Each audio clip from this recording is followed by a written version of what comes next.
சொர்க்கம் சொர்க்கம் இன்னில் உண்டோ சொர்க்கம்.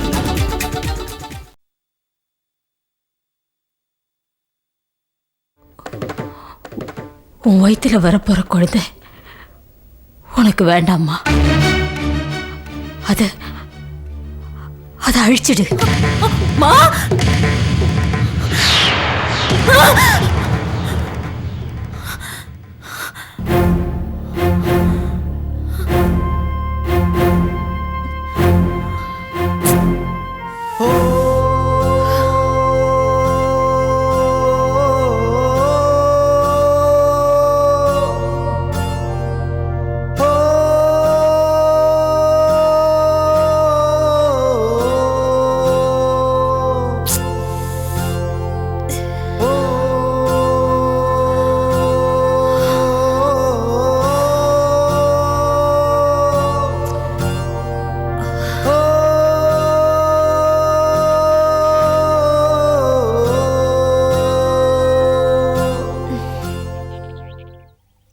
பாத்தியா காஞ்சனா, அந்த குறி சொல்ற வந்து சொன்னா அதை நீ நம்பல.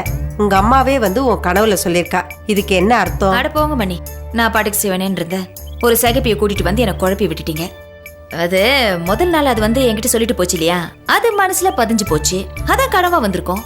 அப்போ உங்க அம்மா சொன்னதையும் நீ நம்பல? அம்மா வந்து நேர்ல சொல்லியிருந்தா நம்பி இருப்பேன். இது வெறும் கனவு தானே. இத பார், நல்லது கெட்டது நடக்க போறத தெய்வங்கள்ல கனவு மூலமா தான் வந்து சொல்லும். அப்படியா? மணி, போன தடவை எனக்கு கோடி ரூபாய் கிடைக்கிற மாதிரி கனவு வந்துச்சு.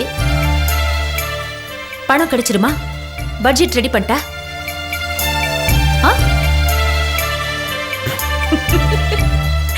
இத பார், கனவுல பணம் வந்தா கஷ்டம்னு தான் அர்த்தம். அது என்ன, கனவுல தெய்வங்கள் எல்லாம் ஏட்டிக்கு போட்டியா பண்ணுது? நீ எதை தாண்டி ஒத்துக்கிற? நீ தாண்டி ஏட்டிக்கு போடியா பேசுற? கடைசியில ஏன் மேலே பாயிரீங்களா? மணி, சிக்மன் ஃப்ராய்டுன்னு ஒருத்தர், அவர் கனவு பத்தி என்ன சொல்றாரு தெரியுமா? நமக்கே தெரியாம நம்ம ஆள் மனசுல பதிஞ்சிருக்க கூடிய பயங்களும் ஆசைகளும் தான் கனவா வெளிப்படுங்கிறாரு. அதான் மணி உண்மை. எனக்கு எங்க அம்மா ஞாபகம். அப்புறம் இந்த குறி சொல்லிட்டு போனாலே, அவ சொன்னதுல உள் மனசுல எனக்குள்ள ஒரு பயம் இருந்திருக்கு. அதான் கனவா வந்திருக்கு.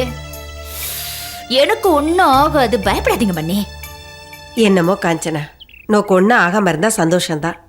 இத்தனை நாள் உன் கனவுல வராத மாயம்மா இப்ப திடீர்னு வந்திருக்காங்கன்னா அதை நீ அலட்சியப்படுத்தாத. 2 தடவை அவங்க என் கனவுல வந்து அவங்க சொன்னது நடந்திருக்கோன்னு.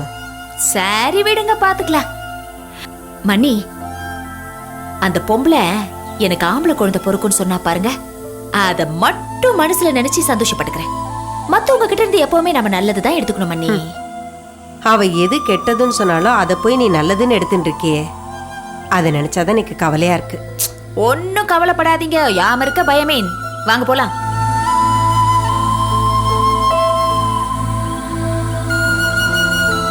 ஹோட்டல் போய் ஏதாவது சாப்பிட்டு போலாமா?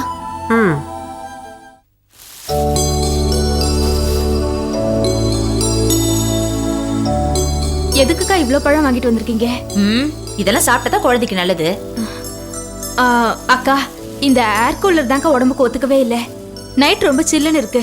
அதுவும் இல்லாம 2 நாளைக்கு ஒரு தடவை தண்ணி மாத்தலனா ஸ்மெல் அடிக்குது. அதுக்கு என்னம்மா பண்றது? சம்மர் டைம் நைட்ல பயங்கரமா சூடா இருக்கும். கசகசன்னு தூங்கவே முடியாது. ஒண்ணு பண்ணு, இந்த விண்டோ ஓபன் பண்ணி வச்சு படுத்துக்கோ. அவ்வளவு கூல் தெரியாது. இப்படிதான் ஏர் கூலர் வாங்குறதுக்கு முன்னாடி காத்து வரலையேன்னு ஜன்னல் கதவை திறந்து வச்சுட்டு படுத்தேன். கழுத்துல செயின் உறுத்தலா இருக்கேன்னு டேபிள் மேல கழட்டி வச்சுட்டு நல்லா தூங்கிட்டேன். திடீர்னு முழிப்பு வந்தது. கண்ணை திறந்து பார்த்தா ஜன்னல் வழியா ஒரு குச்சி வருது. ஐயோ, யார் அது? வேற யாரு, உங்க தம்பிதான். குச்சியை விட்டு செயின் எடுக்கிறாரு. நல்ல வேலை, செயின் கீழே விழுந்துருச்சு. அடப்பாவி, நீ ஜன்னல் எல்லாம் திறந்து வைக்காத என்ன? இத பாரு கீதா, குழந்தை பொறுக்கிற வரைக்கும் நீ ரொம்ப ஜாக்கிரதையா இருக்கணும். வேலைக்கு சாப்பிடு, இந்த பழத்தெல்லாம் ஜூஸ் போட்டு குடி. அப்ப நான் கிளம்பட்டுமா? சரிக்கா. கதவு வந்து லாக் பண்ணிக்க. என்னக்கா வந்துட்டு உடனே போறீங்க? இல்லப்பா, பாப்பா தூங்கிடுவா, அவளுக்கு போய் சாப்பாடு கொடுக்கணும். சரி, கதவை லாக் பண்ணிக்க, உன் புருஷன் திருட வந்துட போறான்.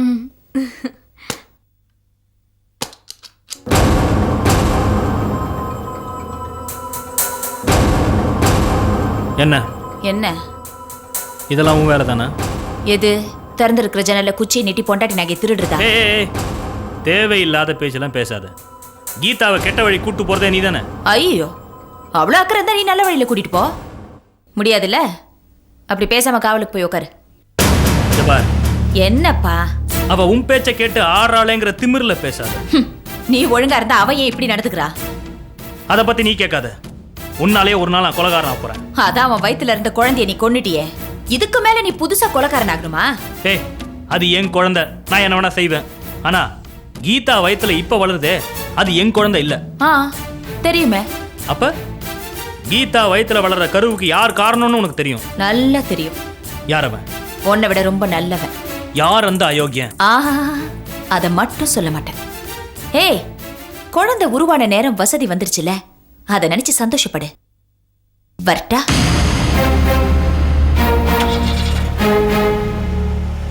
இது எல்லாத்தையும் நினைச்சு ஒரு நாள் உன்னை வருத்தப்பட வைக்கிறேன்டி.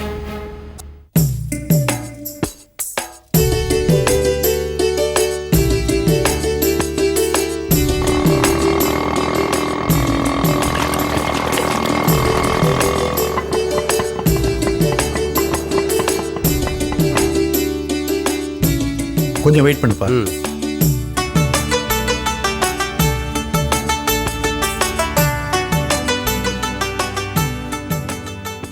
யார் வேணும் சார்? இங்கே ராமநாதன். நீங்கள் யாரு? என் பேர் சேஷாத்ரி. ஓஹோ, வக்கீல். அமெரிக்காவிலேருந்து வந்திருக்கேன். ஏனுங்க அமெரிக்காவில இருந்து ஆட்டோவிலேயே வரீங்களா? டேய் சும்மாடுறா, என்ன விஷயம் சொல்லுங்க. செங்கல்பட்டை சுற்றி பார்க்கணுமா? அமெரிக்காவிலேருந்து ஆட்டோவில் வரல, இங்கே தான் ஆட்டோ பிடிச்சேன். செங்கல்பட்டு சுற்றி பார்க்க வரல. சரி, ராமநாதன் ஃபேமிலி இருக்காங்களா? நீங்கள் அவங்களோட சொந்தமா? இல்லைங்க, ராமநாதன் வேளச்சேரியில் ஒரு ப்ராப்பர்ட்டி வாங்கி போட்டிருக்காரு. அது அவங்க மக காஞ்சனா பேரில் உயிர் எழுதி வச்சிருக்காரு. அமெரிக்காவில் என் பையனுக்கு ஆக்சிடென்ட் ஆகிட்டதால குடும்பத்தோடு அங்கேயே தங்க வேண்டியதாக போயிடுச்சு. இப்போ என் மகனுக்கு கொஞ்சம் தேவலை, அதனால உயிரை கொடுத்து போகலான்னு வந்தேன். அப்படியா? ராமநாதன் இறந்துட்டாரா? ராமநாதன் இறந்துட்டாரா? ஆமாம், அவங்க பொண்ணு காஞ்சனா கூட இப்போ சென்னையில் தான் இருக்காங்க. அப்போ அவங்க சம்சாரம்? அந்த அம்மா தான் பாவம். அவர் இறந்ததுக்கப்புறம் ஊர் ஊரா கோயில் கோயிலாக சுற்றிக்கிட்டு இருக்காங்க. ஐயோ, அப்படியா? எனக்கு அந்த காஞ்சனாவோட அட்ரஸ் கொஞ்சம் கொடுக்க முடியுமா? தர்றேங்க. உயிரில் உள்ள சொத்துப்படி எவ்வளவு தேரும்? அந்த ஏரியா நல்லா டெவலப் ஆயிருக்கு. இன்னைக்கு மார்க்கெட் நிலவரப்படி கோடிக்கணக்கில் போகும். கோடிக்கணக்கிலையா? காஞ்சனா கோடீஸ்வரியா வாழ வேண்டிய பொண்ணு தாங்க. அந்த உயிரில் ஏதாவது வில்லங்க இருக்கா? எந்த விதமான வில்லங்கமும் கிடையாது, எல்லாம் தெளிவாக இருக்கு. சீதாவோட சீதனத்தில் வாங்கினதால இதனோட உரிமை காஞ்சனாக்கு மட்டும்தான், வேற யாருக்கும் கிடையாது. ஆனால் அவங்களா விருப்பப்பட்டா வேற யாருக்கும் எழுதி கொடுக்கலாம். சீதாவோட சீதனத்தில் வாங்கியிருந்தாலும் இடம் ராமநாதன் பேரில் இருந்திருக்கணும். அப்போத்தான் உயிர் எழுத முடியும். சரியா சொன்னீங்க, சொத்துக்கு உரிமை உள்ளவங்க தான் உயிர் எழுத முடியும். ஆமாம், இப்போ ராமநாதன் இறந்துட்டதால அந்த உயிருக்கு உயிர் வந்துடுச்சு. அந்த அட்ரஸ் கொஞ்சம் சொல்கிறீங்களா? சொல்கிறேண்ணே. சொல்லுங்க. காஞ்சனா 11 பாரதியார் முதல் தெரு.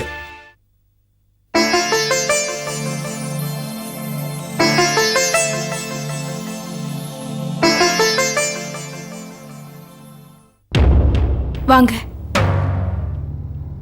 எப்படி இருக்க கீதா? பார்த்தாலே தெரியல நிலமை வசந்து போயிருக்குதுன்னு. நீ என்னடானா ஏர் கூலர்ல ஜில்லுன்னு காத்து வாங்கிட்டு இருக்க, அவன் என்னடானா அங்க தலை கொதிச்சு போய் நிக்கிறான். இதெல்லாம் உனக்கு கேவலமா தெரியல? நீங்க பேசிட்டு இருங்க, இதோ வந்துடுறேன். மழை பெய்யறதும் குழந்தை உண்டாக்குறதும் நம்ம கையில் இல்லை. என்ன இருந்தாலும் நம்ம குடும்ப வாரிசு. இந்த நேரத்தில் யாரும் இல்லாம இவ தனியா இருக்கிறது அவ்வளோ நல்லதில்லை. எலிவெலை மாதிரி அவன் இருக்கிற வீடு. தடிக்க விழுந்து ஒன்று கிடக்க ஒன்று ஆயிடக்கூடாது பாரு. இவளும் நம்ம பொண்ணு மாதிரி தானே. கொஞ்ச நாளைக்கு ரவியும் கீதாவும் நம்ம வீட்டில் ஒரு ரூம்ல இருந்துட்டு போட்டுமே. அதுக்குள்ள அவனுக்கு ஒரு வேலை. என்னங்க, இங்க கொஞ்சம் வாங்கல. வர்றேன். ஏன் ஜெயந்தி?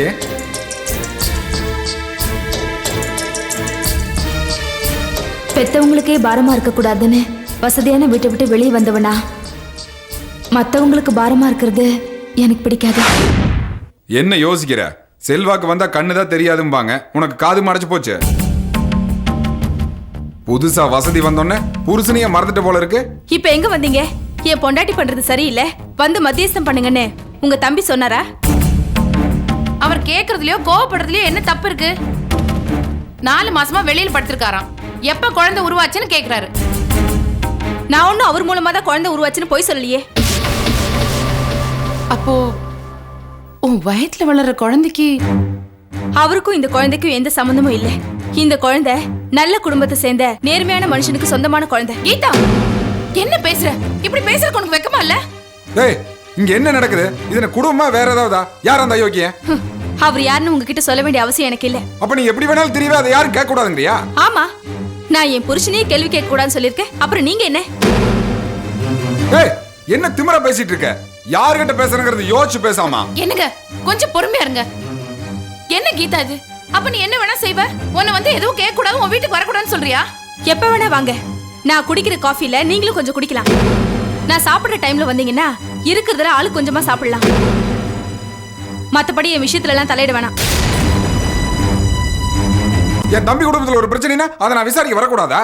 எதுக்கு வரணும்? எங்களுக்கு ஒரு கஷ்டம் நான் வந்து சொன்னப்ப அதை தீக்க நீங்க வந்தீங்களா? இல்ல உங்க சம்சாரம் தான் வர விட்டாங்களா? தம்பி பொண்டாட்டி கஷ்டங்கிறாளே, அம்மா கேக்குறாளேன்னு எல்லாத்துக்கும் தலையை ஆட்டிடாதீங்க. நாமளே ஒவ்வொரு மாசம் செலவு சமாளிக்கிறதுக்குள்ள போதும்னு ஆகுது. வாங்குறது அரசம்பளம், இதுல எதான்னு பாக்குறது? இவங்களும் இங்க வந்து உட்காந்துக்கிட்டாங்கன்னா கேட்கவே வேண்டாம்.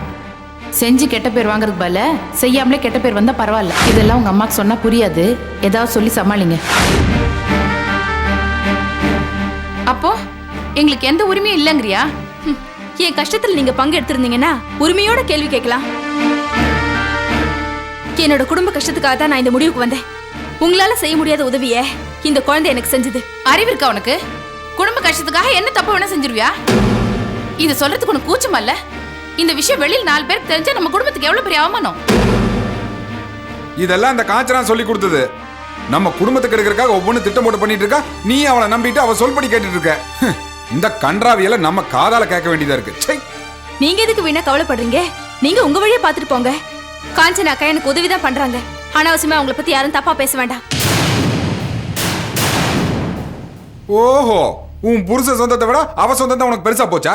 அவங்களும் எனக்கு புருஷன் வழி சொந்தம் தான். அந்த நாயை நாங்க சொந்தம்னே சொல்றது இல்ல. ஆமா, நல்லவங்களை தான் நீங்க கூட சேர்க்க மாட்டீங்களே. அப்படி அந்த காஞ்சனா இவளுக்கு என்னதான் உதவி பண்ணான்னு நாக்கப்படுங்கிற மாதிரி அவளை கேள்வி கேளுன்னு சொல்லுமா. உன் புருஷன் கேக்குறான், வாயை திறந்து பதில சொல்லு. இவர் என்ன கேக்குறது? நான் தான் இவரை எந்த கேள்வியும் கேட்க கூடாதுன்னு சொல்லியிருக்கேனே. அதனாலதான் என்ன கேட்க சொல்றான். இப்போ உன் வயித்துல இருக்கிறத கலைக்க முடியுமா முடியாதா? இந்த விஷயத்தை பத்தி பேச யாருக்கும் எந்த உரிமையும் கிடையாது. அவ உன் புருஷன் கேட்பான், கேட்கறதுக்கு ரைட்ஸ் இருக்கு. ஆமா, பொல்லாத ரைட்ஸ். முதல்ல என் வயித்துல வளர்ந்த குழந்தையை கலைக்க சொன்னாரே உங்க தம்பி. அப்ப நீங்க எல்லாம் எங்க போனீங்க? ஏன் அந்த அநியாயத்தை தடுக்க வரல? ரைட்ஸா ரைட்ஸ்? இந்த குழந்தைக்கும் அவருக்கும் எந்த சம்பந்தமும் இல்ல. அப்புறம் எப்படி அவர் கலைக்க சொல்ல முடியும்? இப்ப சொல்றேன், இது விஷயமா யார் என்ன சொன்னாலும் நான் கேட்க மாட்டேன். இதான் என் முடிவு. ஏய், என்ன ரொம்ப எகத்தளமா பேசுற? என் தம்பி ஒண்டாட்டியாச்சன்னு பொறுமையா இருக்கேன். கத்திரிக்காய் கையங்காலும் முளைச்ச மாதிரி பேச்சு பாரு பேச்சு. ஒரு குடும்ப பொம்பளை மாதிரியே பேசிட்டு இருக்க. இங்க பாருங்க, இந்த மாதிரி பேச்செல்லாம் உங்க பொண்டாட்டி கிட்ட வச்சுக்கோங்க, என்கிட்ட வச்சுக்காதீங்க. இது ஏன் வீடு. ஏன் வீட்டுக்குள்ளே புந்து என்கிட்ட அசிங்கமா பேசுறீங்க? போங்க வெளியே. அப்புறம் வீட்டுக்குள்ள புந்து கலாட்டா பண்றீங்க, நான் ஊரை கூட்டி கத்துவேன். என்ன நீ மிரட்டி பாக்குறியா? வேண்டாம். வேற சுண்டக்கா மாதிரி இருந்துட்டு என்ன பேச்சு பேசுற? பொறுமையா இருங்க. இதுக்கு மேல ஒரு நிமிஷம் நம்ம இங்க இருந்தாலும் அது நமக்கு தான் அவமானம். தெரியாம தப்பு பண்றவங்கள திருத்தலாம். இவ தெரிஞ்சே தப்பு பண்றா, இவளை திருத்த முடியாது. இதுக்கு மேல நம்ம இத பத்தி பேசணும்னா அது நமக்கு தான் கேவலம். போங்க போங்க.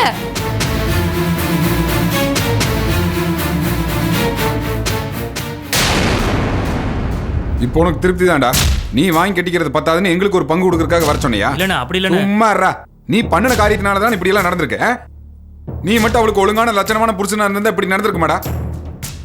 நம்ம ஒரு வார்த்தை பேசினா தலை குனிஞ்சிட்டு நிப்பா. இப்ப அவளை கண்டு நாங்க தலை குனிய வேண்டிய நிலைமைக்கு வந்துருச்சு. அண்ணா, நீங்க சொன்ன மாதிரி அந்த காஞ்சனா தான் இவளுக்கு ஏதோ மருந்து கொடுத்து வச்சிருக்கா. சம்பந்தம் இல்லாம ஏதாவது உளறாதீங்க. இந்த விஷயத்துல அவசரப்பட்டு எந்த முடிவும் எடுக்க முடியாது. அப்படி எடுத்தா நீங்க தான் தெருவில் நிக்க வேண்டி வரும். இப்பவே நான் தெருவில் தான் நின்றுட்டு இருக்கேன். சரி கவலைப்படாத. இந்த பிரச்சனை எப்படியும் சுமூகமா முடிக்க பாக்குறேன். என்ன வா.